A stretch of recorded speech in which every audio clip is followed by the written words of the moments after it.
خصوصاً على أفضلهم وخاتم النبيين محمد الأمين وعلى آله وصحبه أجمعين. أما بعد فأعوذ بالله من الشيطان الرجيم. بسم الله الرحمن الرحيم. هو الذي أرسل رسوله بالهدى ودين الحق ليظهره على الدين كله ولو كره المشركون. صدق الله العظيم. رب اشرح لي صدري ويسر لي أمري واحلل عقدة من لساني يفقهوا قولي. اللهم ربنا ألهمنا رشدنا وأعذنا من شرور أنفسنا. اللهم أرنا الحق حقا وارزقنا اتباعه وأرنا الباطل باطلا وارزقنا اجتنابه. اللهم وفقنا لما تحب وترضى. آمین یا رب العالمین. گزشتہ نشست میں سورہ صف کی آیت نمبر 9 کے بارے میں ابھی ہماری گفتگو جاری تھی، اسی لیے آج میں نے اس آیہ مبارکہ کی تلاوت کی ہے۔ اس آیت مبارکہ کی اہمیت کے ضمن میں جو باتیں عرض کی جا چکی ہیں انہیں ذہن میں تازہ کر لیں۔ سب سے پہلے کہ یہ آیت بعین ہی انہی الفاظ میں تو قرآن حکیم میں 2 مرتبہ آئی ہے۔ سورہ صف کی یہ آیہ مبارکہ آیت نمبر 9، سورہ توبہ میں آیت نمبر 33، پھر اس کا جو جزو اعظم ہے هو الذی ارسل رسولہ بالہدی ودین الحق لیظہرہ علی الدین کلہ، یہ اس کا 3 مرتبہ آیا ہے سورہ فتح میں۔ شاہ ولی اللہ دہلوی رحمۃ اللہ علیہ کے بارے میں ایک بات تو میں صراحت کے ساتھ آپ کو بتا چکا ہوں کہ انہوں نے اپنی معرکۃ الآراء تصنیف ازالۃ الخفاء عن خلافت الخلفاء میں جن چند آیات قرآنی کو اہم ترین اور نہایت اساسی اور بنیادی اہمیت کی حامل قرار دیا ہے، ان میں سے ایک آیت یہ بھی ہے، بلکہ اولین آیت یہ۔ ایک دوسری روایت کہ ڈاکٹر رفیع الدین مرحوم و مغفور نے مجھے بتایا تھا کہ کسی مقام پر اپنی تصانیف میں شاہ ولی اللہ دہلوی رحمۃ اللہ علیہ نے اس آیہ مبارکہ کو پورے قرآن حکیم کا عمود بھی قرار دیا ہے۔ افسوس کہ اس کا حوالہ میرے پاس موجود نہیں۔ مولانا عبید اللہ سندھی جو فکر ولی اللہ کے یقیناً تسلسل کا ایک بہت بڑا مظہر تھے، انہوں نے اسی آیہ مبارکہ کو عالمی اسلامی انقلاب یا بین الاقوامی اسلامی انقلاب کا عنوان قرار دیا ہے۔ ایک حقیر اور ناقیر رائے میں نے اپنی بھی عرض کی تھی کہ سیرت النبی علی صاحب الصلاۃ والسلام کا عمود لازماً یہ آیت ہے، یعنی سیرہ مبارکہ کا فہم حاصل نہیں کیا جا سکتا جب تک کہ اس آیت مبارکہ تو سمجھ نہ لیا جائے، اس لیے کہ اس میں حضور کی بعثت کا مقصد بیان ہوا ہے، اور کسی بھی عظیم شخصیت کی اچیومنٹ کو ایسٹ کرنا ہو تو لازم ہے کہ پہلے یہ بات سمجھ لی جائے کہ ان کا مقصود کیا تھا، ان کا ہدف کیا تھا، انہوں نے اپنے لیے گول کیا معین کیا تھا۔ ظاہر بات ہے کہ رسول کا مقصد اور رسول کا گول اللہ تعالیٰ کی طرف سے معین ہوتا ہے، چنانچہ اس آیت مبارکہ میں نبی اکرم صلی اللہ علیہ وسلم کا مقصد بعثت اللہ نے بیان کیا ہے۔ اس کے حوالے سے دیکھا جائے گا کہ نبی اکرم صلی اللہ علیہ وسلم نے اپنی مقصد بعثت کو کس حد تک اور کس طریقے پر عمل پیرا ہو کر پورا کیا۔ اس آیت کا جو حصہ ہم پڑھ چکے ہیں اس میں سے جو باتیں متفق علیہ ہیں، ہوا الذی، وہی ہے وہ، ہوا کے بارے میں کوئی اختلاف نہیں، اس ضمیر کا مرجع ہے اللہ، اس لیے کہ سابقہ آیت کے آخر میں آیا ہے واللہ متم نورہ ولو کرہ الکافرون، وہ گویا کہ ہوا کا مرجع ہے، وہی ہے اللہ۔ ارسل رسولہ، جس نے بھیجا اپنے رسول کو صلی اللہ علیہ وسلم۔ اگرچہ رسول کا لفظ عام ہے اور یہاں نبی اکرم صلی اللہ علیہ وسلم کا اتنے درامی یا نام نامی جو ہے تعین کے ساتھ نہیں لیا گیا، لیکن اس پر اجماع ہے کہ یہاں رسولہ سے مراد محمد رسول اللہ ہے صلی اللہ علیہ وسلم۔ اس بارے میں بھی دو رائے نہیں، بلکہ اس میں جو لطیف اشارہ ہے اس حقیقت کی جانب کہ لفظ رسول، اللہ کا رسول، اس کا مصداق کامل نبی اکرم صلی اللہ علیہ وسلم کی ذات مبارکہ ہے۔ اگرچہ رسول تو بہت سے، لیکن یہ کہ جیسا کہ میں آگے چل کر ذرا تفصیل سے بھی عرض کروں گا، کیونکہ آپ پر رسالت کی تکمیل ہوئی ہے، لہذا دوسرے انبیاء اور رسل کی بعض نسبتوں کے حوالے سے اگر دیکھا جائے، حضرت آدم کے لیے لفظ آتا ہے صفی اللہ، حضرت نوح کے لیے نجی اللہ، حضرت ابراہیم کے لیے خلیل اللہ، حضرت اسماعیل کے لیے ذبیح اللہ، حضرت موسیٰ کے لیے کلیم اللہ، حضرت عیسیٰ کے لیے روح اللہ، لیکن نبی اکرم صلی اللہ علیہ وسلم کے لیے رسول اللہ، گویا کہ رسالت کا مصداق اتم اور کامل آپ۔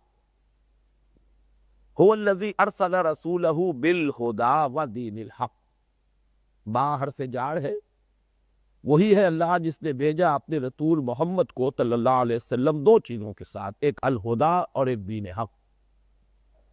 الہدا، ہدن نکرہ ہے، الہدا بار پائے، اس کو بھی اگر آپ چاہیں تو عام بھی رکھ سکتے ہیں، اس لیے کہ ہدایت جو حضور کے ذریعے سے نوع انسانی کو حاصل ہوئی وہ قرآن مجید کے ذریعے سے بھی ہوئی، اور آپ پر وحی خفی پر نازل ہوئی، اور آپ کی سنت بھی ایک ذریعہ ہدایت ہے۔ لیکن یہ کہ واقعہ یہ ہے کہ الہدا کا مصداق کامل قرآن حکیم ہے، اس پر تفصیل کے میں گفتگو کر چکا ہوں۔ ہدایت بھی کامل ہو گئی ہے قرآن حکیم، اور یہی اصل میں اتمام نور کا مفہوم ہے جو سابق آیت میں آیا کہ واللہ متم نورہ، اس لیے کہ ہدایت اور نور یہ دونوں گویا کہ لازم و ملزوم تھے۔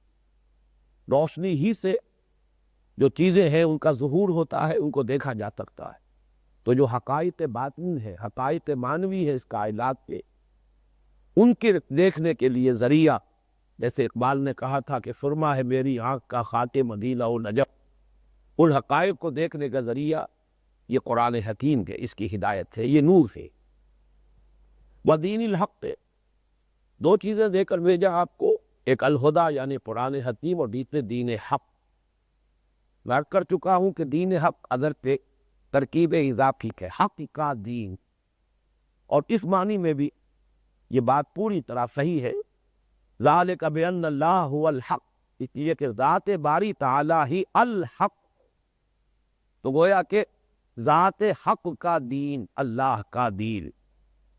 اور اس جیسا کہ عام ترجموں میں آپ نے دیکھا ہوگا، یہاں اس کو مرکب توصیفی کے اعتبار سے اس کا ترجمہ کیا جاتا ہے، سچا دین، حق دین۔ دین کے بارے میں کسی قدر گفتگو تو ہو چکی تھی، آج میں ذرا مزید وضاحت کرنا چاہتا ہوں کہ قرآن حکیم میں لفظ استعمال ہوا الحاد۔ الحاد کہتے ہیں کجروی کو، لحد کہتے ہیں اس قبر کو کہ جو سیدھی نہیں ہوتی بلکہ بغلی قبر ہوتی ہے، اس میں ایک دفعہ نیچے کی طرف پھر ایک سائڈ پر، یہ جو ہے لحد کہلاتی۔ تو الحاد کے معنی ہے ٹیڑھ پیدا کرنا۔ اللہ کے اسماء کے بارے میں، اللہ قرآن مجید کی آیات کے بارے میں الحاد کا لفظ استعمال ہوا ہے۔ سورۃ الاعراف کی آیت 180 میں ہے الذین یلحدون فی اسمائہ، اللہ کے اسماء کے مفہوم کی تعیین میں کجروی اختیار کرنا۔ اسی طرح سورہ حامیم السجدہ کی آیت نمبر 40 میں الفاظ آئے ہیں ان الذین یلحدون فی آیاتنا، یقیناً وہ لوگ کہ جو ہماری آیات میں کجی اختیار کرتے۔ آیات الہیہ میں اور آیات قرآنیہ میں الحاد اور انحراف اگرچہ لفظاً تو نہیں ہو سکا، اس کی حفاظت کا ذمہ اللہ نے لے لیا تھا، انا نحن نزلنا الذکر وانا لہ لحافظون، لیکن معنوی الحاد اور انحراف ہوا، اور اس معنوی الحاد اور انحراف کا ایک بہت بڑا مظہر جو ہے اس آیت کریمہ پر جو مشق ستم ہوئی ہے وہ ہے۔ اور اس کا اصل سبب کیا ہے کہ ہمارے ہاں ایک تھوڑے سے عرصے کے بعد خلافت راشدہ حضور کا دور، پھر خلافت راشدہ کا زمانہ، اس کے بعد کچھ مختصر زمانہ، اور اس کے بعد سے تدریجاً اسلام کے دین ہونے کے بجائے مذہب ہونے کا تصور پیدا ہوتا چلا گیا۔ حالانکہ پورے قرآن حکیم میں مذہب کا لفظ آیا ہی ہے، مذہب عربی زبان کا لفظ ہے، مسلک بھی آیا ہے قرآن میں، طریقت بھی آیا ہے قرآن میں، مذہب نہیں آیا۔ لیکن یہ کہ سب سے زیادہ اس وقت دنیا میں خود مسلمانوں کی زبان پر جو لفظ کہا ہوا وہ مذہب، میرا مذہب، ہمارا مذہب، اور یہ در حقیقت الحاد اور انحراف کی ایک بہت بڑی علامت۔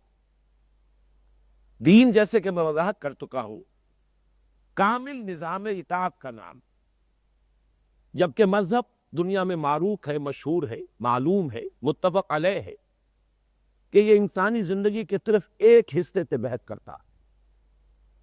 مذہب میں دنیا میں بالعموم 3 چیزیں شامل ہوتی ہیں، کچھ عقائد، ڈوگما، کچھ مراتب عبودیت، ریچول، اور نمبر 3 کچھ سوشل سیریمنیز کہہ لیجئے، کچھ فنکشن کہہ لیجئے، سوشل فنکشن۔ اس کے سوا مذہب جو ہے باقی انسانی زندگی کے جو گوشے ہیں، اجتماعی، سیاسی، معاشی، ان کے بحث نہیں کر سکتا۔ تو دین تو در حقیقت نام ہے پورے نظام زندگی کا، پورے نظام اطاعت کا، کی وضاحت ہو چکی ہے۔ دین کے اساسی معنی وہی ہے جو اساس القرآن یعنی سورہ فاتحہ میں وارد ہوئے ہیں۔ مالک یوم الدین، جزا و سزا کے دن کا مالک۔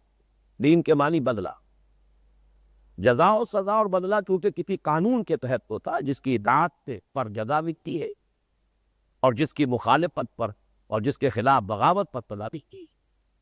لہذا یہاں سے اس لیے مفہوم پیدا ہوا اطاعت کا۔ اطاعت کے ساتھ لازماً کسی ایسی ہستی کا تصور ہے جو مطاع ہو، جس کی اطاعت کو تسلیم کیا جائے۔ یہاں سے آگے بڑھتے دین کے لفظ نے جب اصطلاح کی شکل اختیار کی ہے، قرآن مجید کی ایک اہم اصطلاح تھی، تو اس کا مفہوم یہ ہے کہ وہ کامل نظام اطاعت جو کسی ہستی کو مطاع مطلق مان کر پوری زندگی کا نقشہ جو ہے اس کی اطاعت کے اصول پر استوار کرنے کا نام، جس کی ایک مثال سورہ یونس میں آئی، دین الملک، ملوکیت کا نظام، بادشاہ ہے، سوورن ہے، مختار مطلق ہے، اس کے ہاتھ میں کل اختیار ہے۔ الیس لی ملک مصر، کیا مصر کی بادشاہی میری نہیں ہے، میرے اختیار میں نہیں ہے؟ وہذہ الانہار تجری من تحتی، اور یہ ساری نہریں اور یہ آب پاتی کا نظام میرے اختیار میں ہے، جس کا چاہوں پانی ہوں، جس کو چاہوں پانی نہ دوں۔ یہ وہ سارا دعویٰ ہے فرعون کا جو قرآن مجید میں لپٹ ہوا ہے۔ ایک تک حاکم مطلق ہے، مطاع مطلق ہے، اس کی زبان سے نکلا ہوا لفظ قانون کا درجہ رکھتا ہے، اس کے تحت پورا نظام زندگی قائم ہوا۔ یہ دین الملک ہے۔ ما کان لیأخذ اخاہ کی دین الملک۔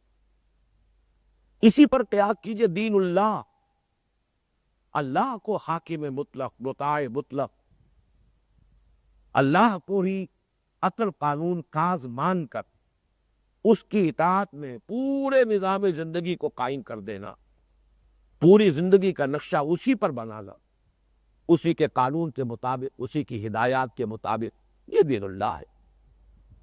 اس میں گویا کہ انسانی زندگی ایک وحدت کی صورت میں، اس میں تقسیم کی جائے تو اس کا نام ہے قرآن مجید کی اصطلاح میں تفریق لی، الذین فرقوا دینہم، فرق یفرق، فرق سے بنا ہے، باب تفعیل ہے، پھاڑ دینا، توڑ دینا، ٹکڑے کرتے۔ الذین فرقوا دینہم، جنہوں نے اپنے دین کے حصے بکھرے کر لیے، توڑ دیا، اس کے مختلف اجزاء علیحدہ کر لیے۔ یہ الذین فرقوا دینہم، تفریق دین، یہ گویا کہ سب سے بڑی جسارت ہے جو اللہ تعالیٰ کی جناب میں ناقابل عفو، اللہ تعالیٰ اسے معاف نہیں کرے گا۔ کیا آپ کسی زندگی کے کسی حصے میں اللہ کی بات مانیں، اس حصے میں تو اللہ ہی کو مقتدر اعلیٰ مانیں، لیکن کسی دوسرے حصے میں اس کے احکام کو ماننے کے لیے تیار نہ ہو۔ افتؤمنون ببعض الکتاب وتکفرون ببعض فما جزاء من يفعل ذلك منكم الا خزي في الحياة الدنيا ويوم القيامة يردون الى اشد العذاب وما الله بغافل عما تعملون۔ تو کیا تم ہماری دین اور کتاب اور شریعت کے ایک حصے کو مانتے ہو اور ایک حصے کو نہیں مانتے؟ تو جان لو کہ جو لوگ بھی یہ طرز عمل اختیار کریں گے ان کی سزا اس کے سوا کچھ نہیں کہ دنیا میں انہیں ذلیل و خوار کر دیا جائے اور قیامت کے دن شدید ترین عذاب میں دھونک دیا جائے۔ اور اچھی طرح جان لو کہ اللہ تعالیٰ غافل نہیں ہے اس سے کہ جو کچھ تم کر رہے ہو۔ تم بہانے بنا سکتے ہو، دھوکے دے سکتے ہو، انسانوں کو فریب دے سکتے ہو، اللہ کو دھوکہ نہیں دینا۔ یخادعون اللہ والذین آمنوا وما یخدعون الا انفسهم۔ اللہ کو تو دین خالص درکار ہے۔ الا لہ الدین الخالص، خالصۃ الاطاعت مخلصین لہ الدین وما امروا الا لیعبدوا اللہ مخلصین لہ الدین خنفاء۔ اور انہیں حکم نہیں ہوا تھا مگر اس کا کہ اللہ کی بندگی کرے، اسی کے لیے اپنی کل اطاعت کو خالص کرتے ہوئے بالکل یکسو ہو کر۔ ذرا اندازہ تو کیجیے کس کس طریقے سے بات کو واضح کیا جا رہا۔ یہ ہے دین کا تصور۔ لیکن ہوا کیا رفتہ رفتہ اس دین کا تصور مذہب کے تصور میں ڈلتا چلا گیا۔ اور اس کا میں چاہتا ہوں کہ تاریخی جائزہ لے لیجیے۔ اس کا آغاز ہو گیا تھا خلافت راشدہ کے کچھ ہی عرصے کے بعد، اس لیے کہ خلافت راشدہ کا جو اصل امتیازی مست ہے وہ یہ ہے کہ اس میں پوری زندگی ایک وحدت کی حیثیت سے تھی، اور مسلمانوں کی قیادت کے اندر وہ توحیدی رنگ موجود تھا۔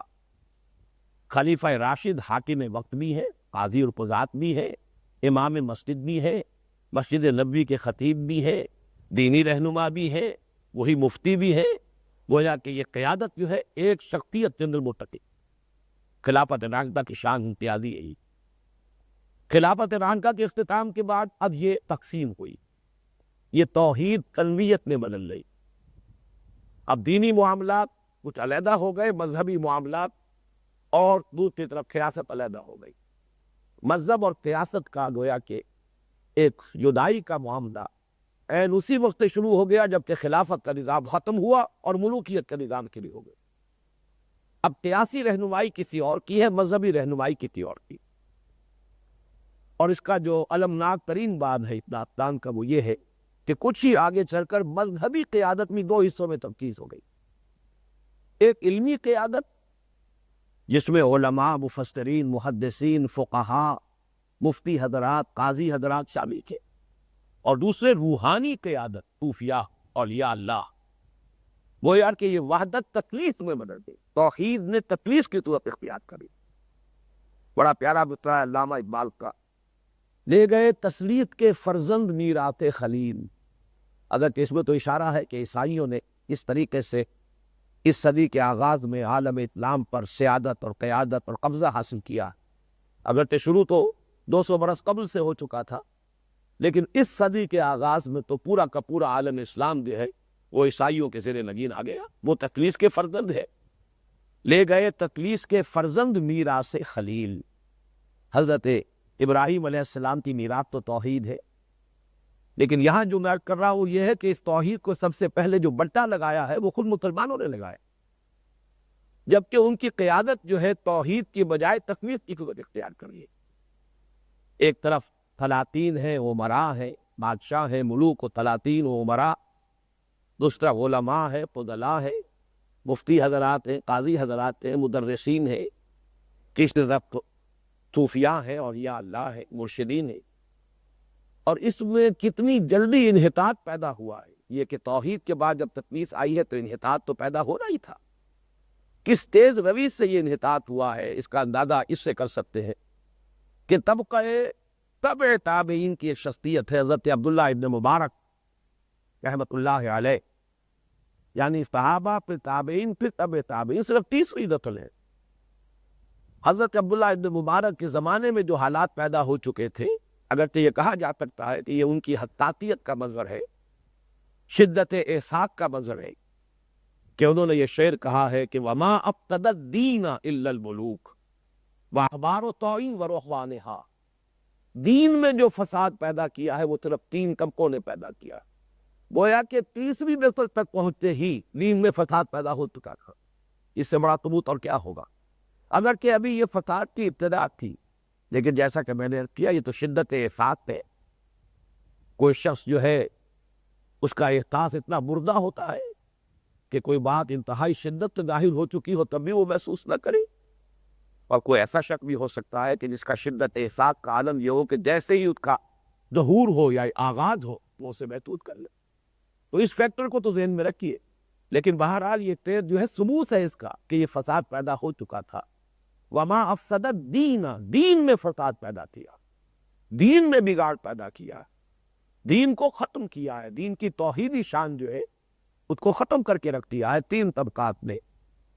وہ کیا ہے؟ الا الملوک، بادشاہ، عمرا، پلاتی، اور نمبر 2 احبار و طویل. احبار حبر کی جمع ہے، حبر کہتے ہیں بہت بڑا عالم، لیکن تو کا لفظ ہے، یعنی علماء تو جنہیں ہم کہتے ہیں عام، ہماری غلط عام جو تلفظ ہے علماء تو، لیکن یہ کہ صحیح تلفظ علماء 100 ہے.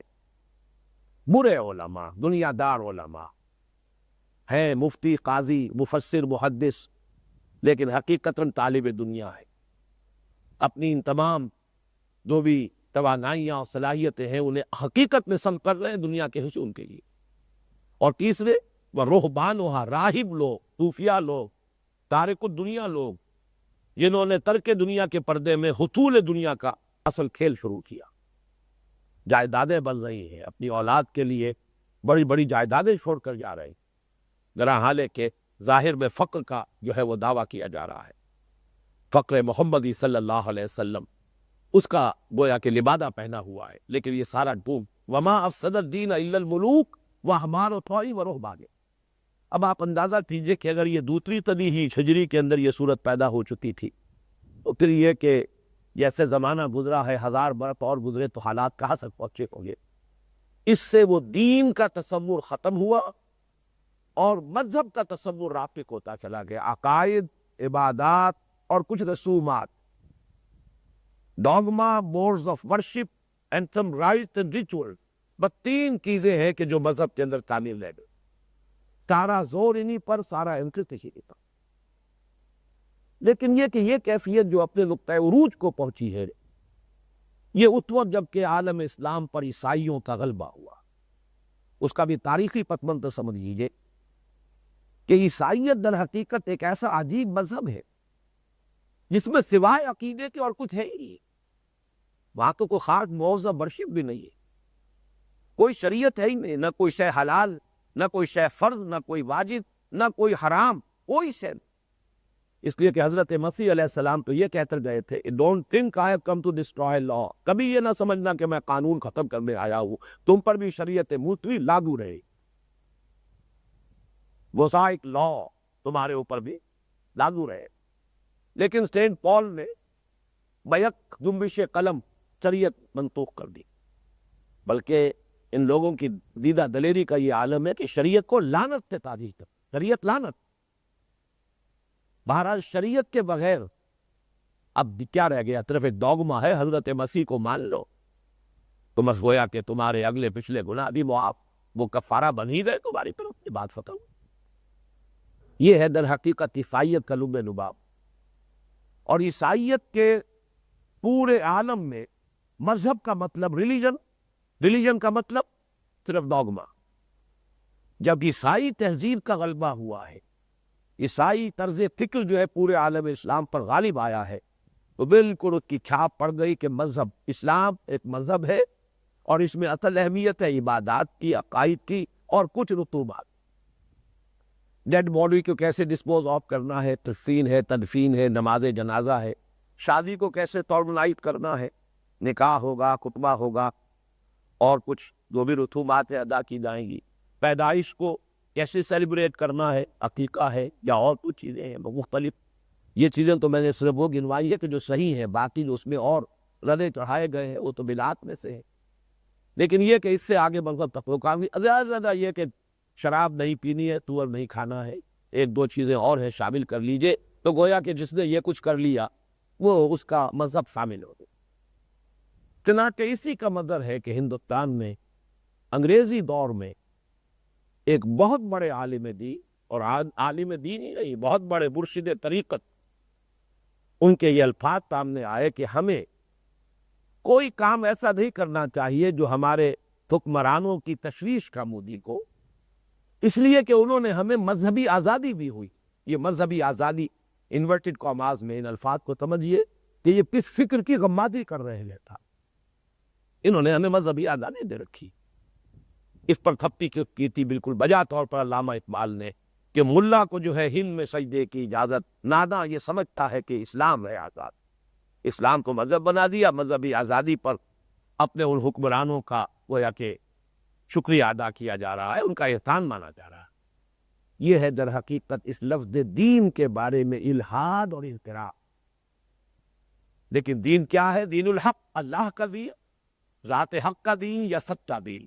وہ مکمل نظام زندگی ہے جس میں عقائد بھی ہیں، عبادات بھی ہیں اور معاشرتی رسومات بھی ہیں، پھر فیملی لاز بھی ہیں، پھر معاشرتی اقدار کا تصور بھی ہے جنہیں پروموٹ کیا جانا ہے، سوشل ایونٹ کا تصور بھی ہے جنہیں ایریڈیکیٹ کرنا مقصود ہے، جن کا استحصال مقصود ہے، خاتمہ مقصود ہے. پھر پورا ایک معاشی نظام ہے، اس میں سود حرام ہے، جوا حرام ہے، اس میں لین دین کے قواعد معین، قانون وراثت ہے. پھر پورا ایک تعزیرات کا نظام، حدود اور تعزیرات کا پورا فوجداری قانون ہے، پورا دیوانی قانون، پورا قیاسی نظام ہے. ان سب کو جمع کیجئے اور یہ سب جب اللہ کی مرضی کے مطابق، اللہ کے احکام کے مطابق، اللہ کی جو حدود معین کر دی گئی ہے ان کے اندر اگر یہ نظام جو ہے استوار کیا جائے گا تو یہ دین الحق. اس بات کو مزید سمجھ لیجئے کہ عہد حاضر میں یہ دین کا تصور زیادہ سمجھ میں آپ کے آ جائے گا اگر جو اس وقت کا مقبول ترین نظام سیاست سے، ڈیموکریسی، جمہوریت، اس کی حقیقت کو اگر آپ تعبیر کرنا چاہیں دین کے لفظ کے حوالے سے، یہ دین الجمہور ہے. جیسے دین الملک بادشاہ کی حاکمیت پر مبنی نظام زندگی، دین اللہ اللہ کی حاکمیت پر مبنی نظام زندگی، دین الجمہور جمہور کی حاکمیت کے تصور پر مبنی نظام زندگی، ساورنٹی آف دی پیپل.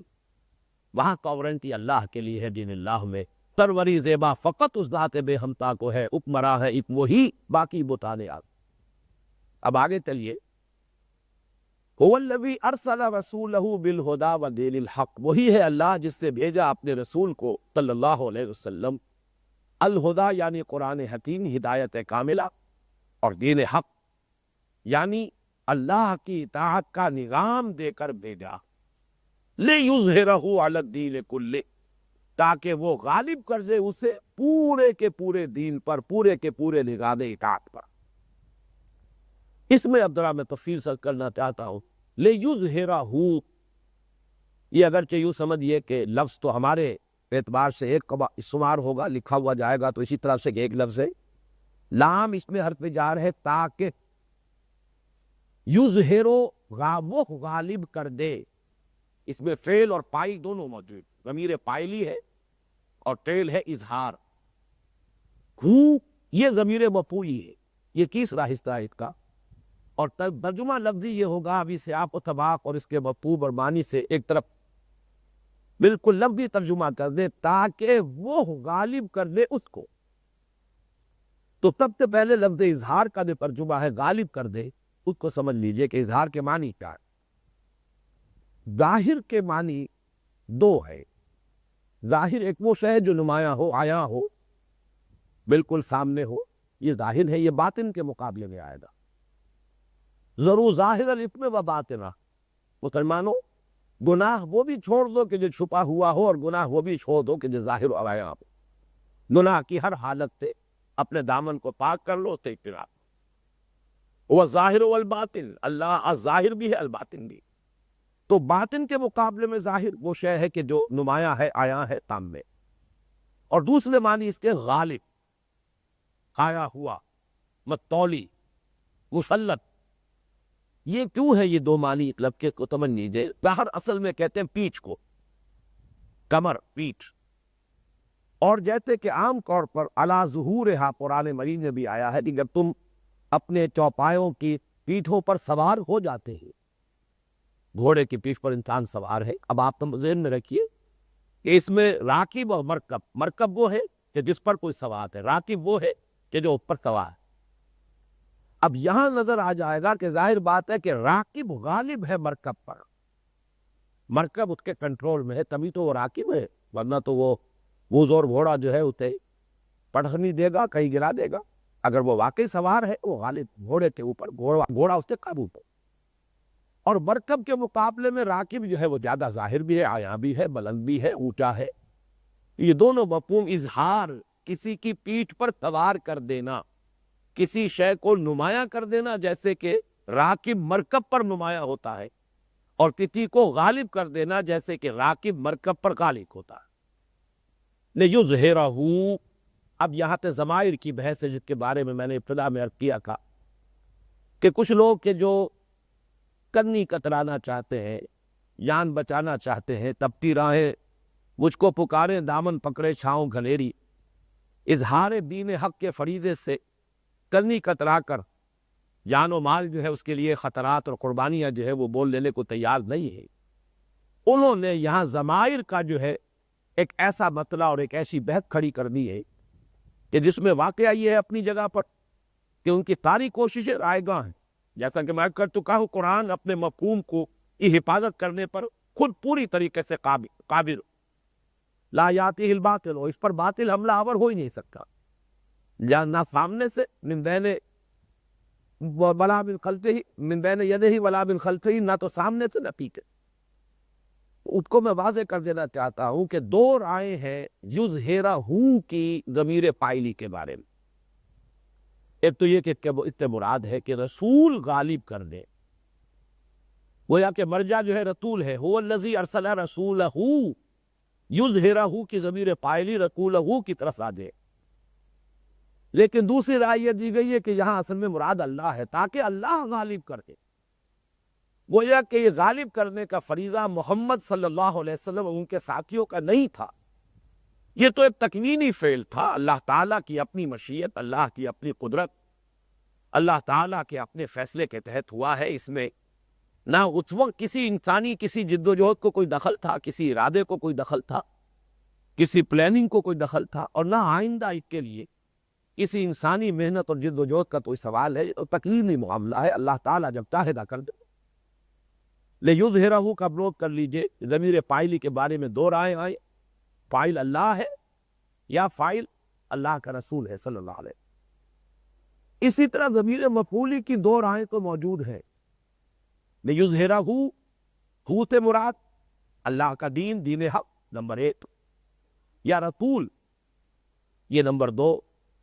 ایک تیسری رائے اور بھی ممکن ہے، اگرچہ وہ میرے علم میں نہیں ہے کہ کسی نے کوئی اختیار کیا ہو، ہو کی ضمیر فاعلی خود اللہ کی ذات کی طرف بھی راجع ہو سکتی، گویا کہ 6 ترجمے ہو سکتے ہیں، تاکہ اللہ غالب کر دے اپنے دین کو، تاکہ اللہ غالب کر دے اپنے رسول کو۔ دوسرا ترجمہ کیا ہوگا؟ تاکہ رسول غالب کر دے دین حق کو، یا رسول غالب کر دے اللہ کو پورے کے پورے نظام پر۔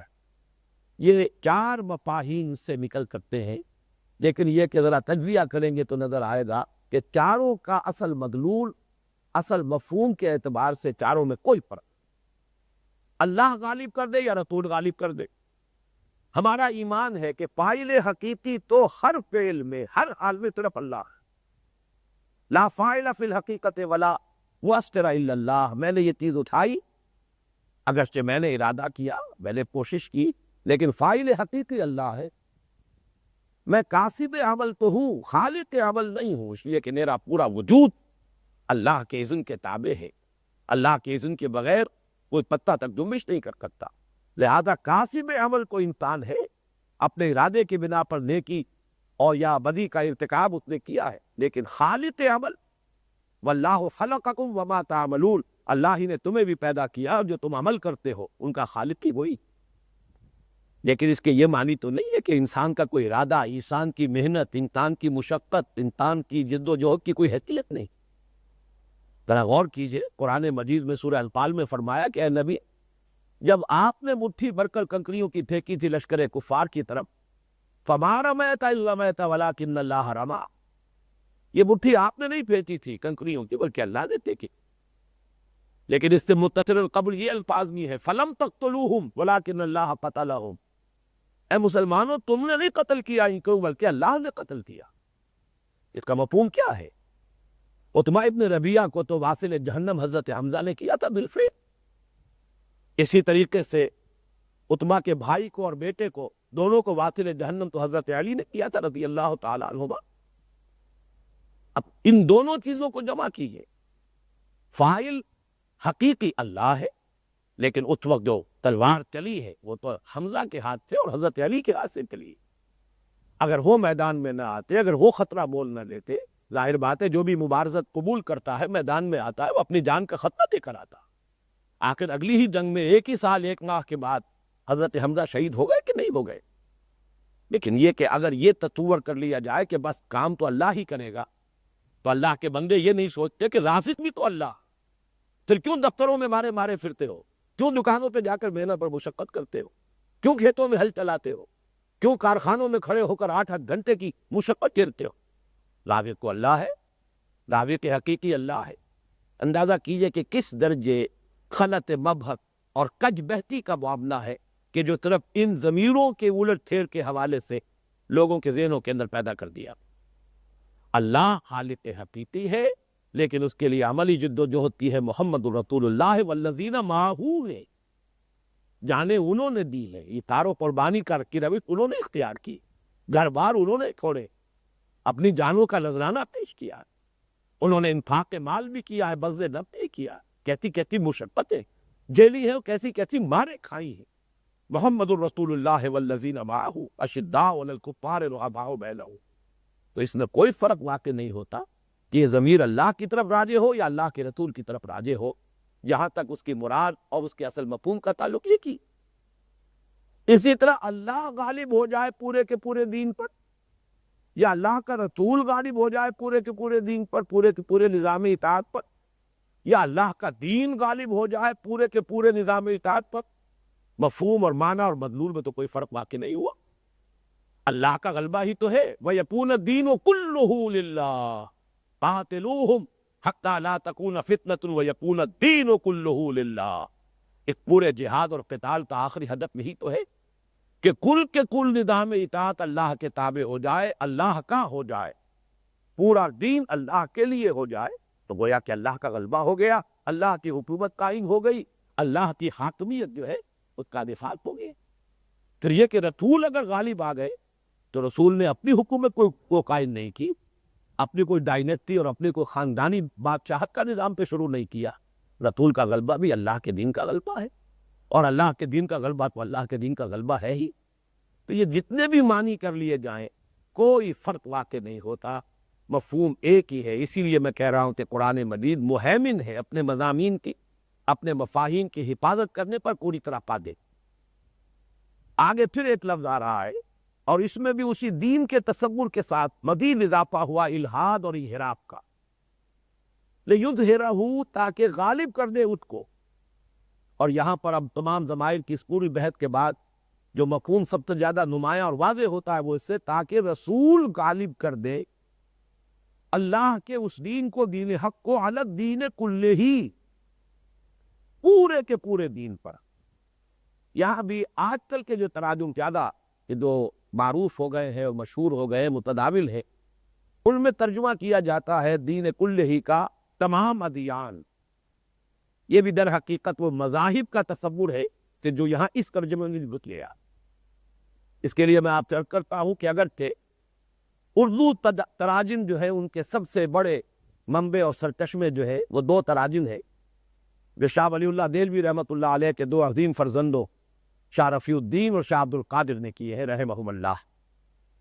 شاہ عبد القادر کا ترجمہ اس میں کچھ محاورے کی رعایت زیادہ ہے، لوگوں کے فہم کے قریب جو پاپولر یوسیج تھا زبان کا اس وقت اس کی زیادہ التزام کی کوشش کی گئی ہے تاکہ مفہوم لوگوں کے ذہنوں تک پہنچ جائے. جبکہ شاہ رفیع الدین دہلوی رحمۃ اللہ علیہ نے جو ترجمہ کیا تھا وہ خالص لفظی کیا تھا، اس میں لفظ کے اصل مفہوم ہی کی رعایت رکھی ہے، چاہے وہ محاورہ اور عام جو عرف ہے اس وقت کا اس کے مطابق نہ ہو. اور یہی 2 تراجم سمجھ لیجئے کہ جتنے اس کے بعد اردو کے ترجمے ہوئے ہیں، جتنی تفسیریں لکھی گئی ہیں، کوئی مترجم کوئی مفسر ایسا نہیں ہے جو ان سے مستغنی رہا. انہی کا تپلتل ہے، انہی سے پوچھا کینی. البتہ یہ بہت کم لوگوں کی جرت ہوتی ہے کہ وہ تسلیم کر لے کہ ہم نے فلاں فلاں جگہ سے جو ہے وہ فائدہ اٹھایا ہے، استفادہ کیا ہے. لیکن حضرت شیخ الہند رحمۃ اللہ علیہ کی عظمت کا میں اس اعتبار سے بھی قائل ہوں، مولانا محمود حقن رحمہ اللہ کا، کہ انہوں نے اپنے ترجمہ قرآن کے لباچے میں صاف لکھ کیا ہے کہ یہ میرا ترجمہ نہیں ہے، یہ وہی شاہ عبد القادر دہلوی کا موضح القرآن ہے۔ لیکن چونکہ 100 برس گزر چکے، وہ 1805 یا 1808 میں شائع ہوا تھا یہ ترجمہ شاہ عبد القادر رحمہ اللہ، اور شاہ رفیع الدین کے یہ ترجمے 1805 یا 1808 کے آس پاس چھپے، اور یہ شیخ الہند کا ترجمہ جو ہے یہ کچھ 1920 کے آس پاس چھپا ہے۔ اس اعتبار سے 1 صدی سے زائد کا عرصہ بیت چکا تھا، اور اس دوران میں اردو زبان کے محاورے میں کچھ نہ کچھ تبدیلی آتی ہے۔ انہوں نے کہا میں نے صرف محاورے کی رعایت کی ہے کہ اردو زبان کے استعمالات میں، الفاظ میں جو فرق ہو گیا ہے، میں نے کوشش کی ہے کہ اس کو اس وقت جو اردو کے استعمالات ہیں اس کے مطابق کر دوں، ورنہ ترجمہ اصل میں انہیں کہا۔ بہرحال میں یہاں کہتا ہوں کہ الگ دین کلہی کا ایک ترجمہ تو یہ ہے کہ کل کے کل دین پر، پورے کے پورے دین پر، کارے دین پر، تب دین پر، یعنی دین کے لفظ کو واحد رکھتے ہوئے ترجمہ کیا گیا۔ اور ایک ترجمہ جو اب زیادہ عام ہو گیا ہے وہ تمام ادیان پر۔ شاہ عبد القادر رحمۃ اللہ علیہ نے سورہ توبہ اور سورہ فتح دونوں جگہ پر تو ہر دین پر غالب کر دے، ہر دین پر، یہ ترجمہ کیا۔ سورہ تب میں وہاں جمع کا لفظ استعمال کیا ہے کہ تمام دینوں سے غالب کر کے۔ لیکن جیسا کہ میں نے عرض کیا، شاہ رفیع الدین جنہوں نے زیادہ انتظام کیا ہے کہ وہ جو اصل قرآن مجید کی زبان ہے اس کے بالکل لغوی معنی کیے جائیں، تو سورہ توبہ میں ان کا ترجمہ ہے اوپر دین سب کے، غالب کر دے دین حق کو اوپر دین سب کے۔ لیکن یہ کہ سورہ فتح اور سورہ صف میں ان کے الفاظ ہیں کہ وہ غالب کر دے دین حق کو اوپر دین تارے ہے، یعنی یہاں دین کو وحدت کی حیثیت سے رکھا گیا۔ در حقیقت دین سے مراد الگ دین کلے، پورا کا پورا نظام اطاعت، پورا کا پورا نظام زندگی تابع ہو جائے دین حق کے، اللہ کے دین کے، اللہ کی حاکمیت کے۔ زندگی کا کوئی حصہ، انسانی زندگی کا کوئی شعبہ اس سے مستثنیٰ نہ رہے، اس سے خارج نہ رہے۔ میں یہ سمجھتا ہوں کہ اس دور میں مولانا مودودی نے اس مفہوم کو سب سے زیادہ صحیح الفاظ میں ادا کیا ہے۔ کل کے کل جنس دین پر، گویا کہ یہاں الف لام جو ہے لام استغراق کی بجائے لام جنس کی حیثیت رکھتا ہے۔ کل جنس دین یعنی کل جنس نظام اطاعت پر اللہ کا دین قائم۔ یہ ہے اس آیہ مبارکہ کا مفہوم، هو الذی ارسل رسولہ بالہدی ودین الحق لیظہرہ علی الدین کلہ، ہے وہی ہے اللہ جس نے بھیجا اپنے رسول محمد کو صلی اللہ علیہ وسلم الہدی یعنی قرآن حکیم اور دین حق دے کر، تاکہ وہ غالب کر دیں اس دین حق کو پورے کے پورے نظام زندگی پر، پورے کے پورے نظام اطاعت پر۔ یہ جو میں الدین کا ترجمہ بہت ہی زور دے کر رہا ہوں کہ یہ واحد کی شکل میں ہونا چاہیے، جمع کی صورت میں نہیں، اس کی 2 دلیلیں دے رہا ہوں۔ پورے قرآن میں نمبر 1 تو یہ گویا کہ منفی دلیل ہوگی، پورے قرآن میں لفظ ادیان کہیں نہیں آیا۔ القرآن یفسر بعضہ بعضا، ہمیں قرآن مجید کے کسی لفظ کے مفہوم کو سمجھنے کے لیے دیکھنا چاہیے قرآن مجید میں اور مقامات پر یہ لفظ کس کس صورت میں آیا ہے۔ پورے قرآن حکیم میں لفظ دین واحد کی شکل میں آیا۔ دوسرے یہ کہ دین کے ساتھ کل کی اضافت جو ہے، اور اس کے گویا کے بدل کے طور پر کل ہی یا کلہو کا جو لفظ آیا ہے صرف ایک جگہ پر اور آیا ہے، اور وہ وہی آیت ہے جس کا میں حوالہ دے چکا ہوں، سورہ انفال کی آیت، وَقَاتِلُوهُمْ حَتَّى لَا تَكُونَ فِتْنَةٌ وَيَكُونَ الدِّينُ كُلُّهُ لِلَّهِ۔ اے مسلمانوں، اب جب کہ یہ جنگ کا سلسلہ شروع ہو گیا ہے، تمہاری یہ جد و جہد جو ہے وہ اس مرحلے پر آ گئی ہے کہ قتال کا مرحلہ، قتال کا دور شروع ہو گیا ہے۔ اب یہ دور قتال جاری رہے گا، اب یہ جنگ کا سلسلہ جاری رہے گا، تمہیں یہ جنگ جاری رکھنی ہے اس وقت تک جب کہ کل کا کل دین کتنا بالکل ختم ہو جائے، فساد پرو ہو جائے، اللہ کے خلاف جو بغاوت ہے وہ ختم ہو جائے، اور دین یعنی نظام اطاعت کل کا کل اللہ کے لیے ہوتا ہے۔ یہاں ناممکن ہے ادیان ترجمہ کرنا، تمام ادیان کو اللہ کے لیے نہیں ہو سکتے، اللہ کا دین کو ایک ہی ہے، یا تو پھر دین الملک ہوگا یا دین الجمہور ہوگا، یہاں تو دین اللہ تو ایک ہی ہے، یہاں ادیان ترجمہ کرنا، جمع کا لفظ استعمال کرنا ناممکن۔ اس اعتبار سے میرے نزدیک یہ بات بالکل ثابت ہے، قوی ہے اپنی جگہ پر، کہ یہاں ترجمہ کیا جانا چاہیے وحی کے ساتھ، وہی ہے اللہ جس نے بھیجا اپنے رسول محمد کو صلی اللہ علیہ وسلم الہدا یعنی قرآن حکیم اور دین حق سچا دین دے کر، تاکہ وہ اسے غالب کر دیں کل کے کل دین پر، پورے نظام اطاعت پر، پورے نظام زندگی پر۔ یہ ہے مقصد بعثت محمدی علی تاج الصلاۃ والسلام۔ بارک اللہ لی ولکم فی القرآن العظیم ونفعنی وإیاکم بالآیات والذکر الحکیم۔